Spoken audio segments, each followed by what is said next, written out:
Welcome, travelers, to my realm of nightmares. Allow me to be your personal assistant. Come in, take a seat, get comfortable. For when you step into my realm, there's no stepping out.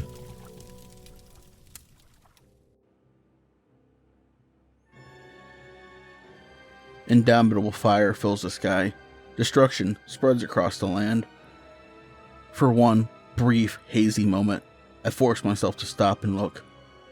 A completely dark plane of existence slowly opens. I see only red. Blurry, but still red. The heat is prominent now. Slow your breathing. Open your mind. Calm. Open your eyes. The apocalypse lies in front of me now. I can see clearly. I can now see for miles, but I focus on what is directly in front of me. My hands covered in blood, as if I had been crushing strawberries for a fortnight. From my kneeling position, I take stock of what is surrounding me. The sounds have gradually started to make their way into my head. The screaming, the yelling, the crying. Moving as slow as it starts dying. I wipe the slick, dark viscous off my hands. Sheila. The unarmed brute searches every hut for his wife. He dives into fire after fire. Risking his body and health are of no concern. In fact, the flames don't even seem to affect his outer shell in the least. A sad sight for anyone to witness. To scream was the worst. Sheila! The crows, deer, and any other living being with a heartbeat fled the immediate area. Some trees were trying to uproot in fear. Some of the animals were fleeing from miles away. They are right to instinctively flee. Once the unarmed found his bride burning, nothing was safe. 3 horns could be heard. The earth shook, the air charged. The Hulk, now standing, now emanating hatred, stared out to the front line of the sentinels in front of him. We told you this would happen. Even though we knew this would be a battle for the ages, here you are. Here you are. How exciting. Look around you, all dead, but here you are.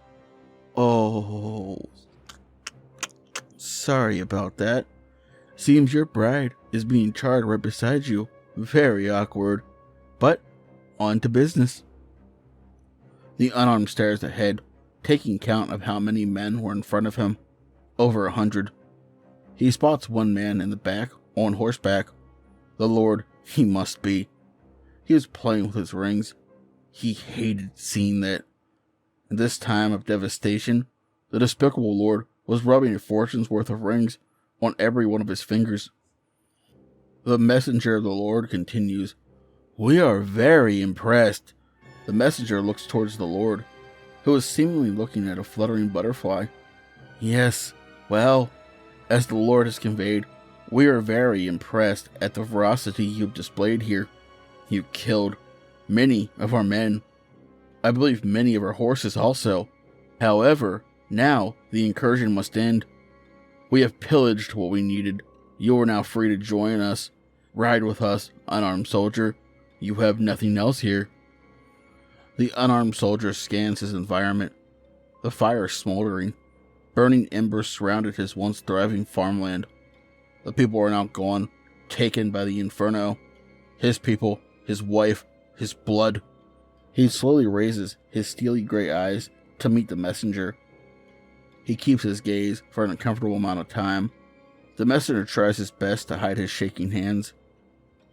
What were you here for?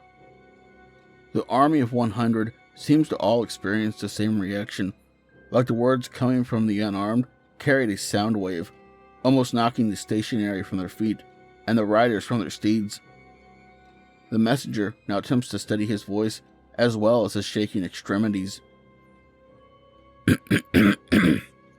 Not that it's any of your business, scoundrel, but you will be gone soon, so I suppose it would be merciful to tell you. We were looking for a rare flower. Not sure if it exists, but nonetheless, it was not here. The once placated barbarian switched his gaze to the supposed lord. You were looking for a flower? The lord, now paying more attention, scoffs at the brute. He gestures to the messenger to end the ordeal. They have other places to be, other places to decimate. Okay, sir. We will now take you into our custody. If you will not join us, then we have no other choice. Please lay down. Place your hands at your... In the middle of the messenger's last sentence, a 7-foot wooden spear pierced his throat. His eyes bulged, surprised, shocked, then dead. He slowly shrugged off one side of the horse, slamming to the ground.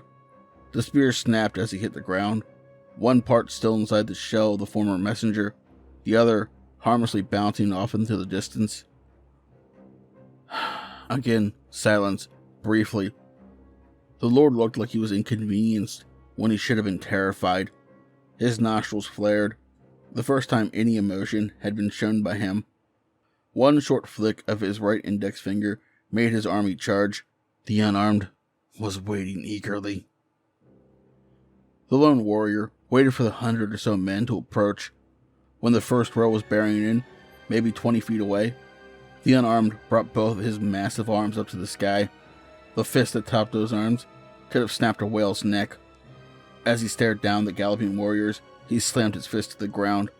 The earth reacted like a wave from the ocean, violently charging the direction of the opposers. 10 men were eviscerated without so much as a whisper. Only their clothing remained, less some mucus and blood. The rest of the soldiers did their best to hold, but for most, it was too late. He was through the crowd, blocking swords, breaking shields, and liquefying these poor souls. The lord had retreated quite a safe distance at this point. He had already blown the emergency trumpet, not a moment too soon, as 2 monstrous elephants carrying the mercenary nomads. They blew past the lord, rocking the terrain with their terrifying demon-possessed chariots. One was able to lock the unarmed with a chain shackle to his right arm. The monster resisted, almost pulling the attacker off the elephant. The partner came behind the man, throwing his own chain out, connecting with the unarmed man's left arm. They circled counterclockwise, pulling the unarmed man's arms in opposite direction. He fell to his knees. The elephant soldiers dismounted and approached. "This is a savage giving you this trouble?" one of the scoundrels said as he looked towards the lord. He did not let on to the noticeable hellscape around him. "If you don't let me go now, you will not have more than a few hours left of your life," the unarmed said. Both soldiers laughed uncontrollably. The unarmed was not laughing.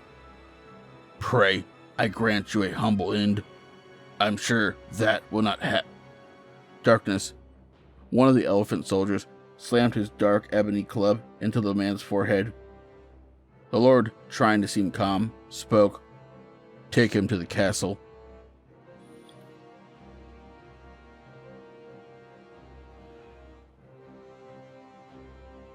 Tonight's story is The Unyielding Chapter 2 by Blake Blizzard. If you enjoyed this, chances are you'll enjoy the rest of his content. The links to his Reddit, as well as all of his other social medias, will be in the description below. Please check him out and let him know PA sent you. Hey, did you know I have merch? Well, I do. And if you'd like to walk around representing my realm and gaining new travelers, the links to my merch store, as well as all of my other social medias, will be in the description below. As always, I'd like to say a special thank you to all my lovely Patreons. 242 reads. Rando Calrissian, Seraphine the Midnight Bard, Hair-Raising Narratives, Spooky Boo Scary Story Time, Lycan Trucker, Awkward Alien Kayla, and Pimp Demon. If you'd like to join these lovely travelers but light my fire, you can do so by becoming a Patreon as well. Just remember, the support is always appreciated, but it's never expected. Please don't forget to like, comment, share, subscribe, and ding that bell for all future content, as it will really help push this video into the algorithm and helps the channel grow. But as always, travelers, once you step into my realm, there's no stepping out.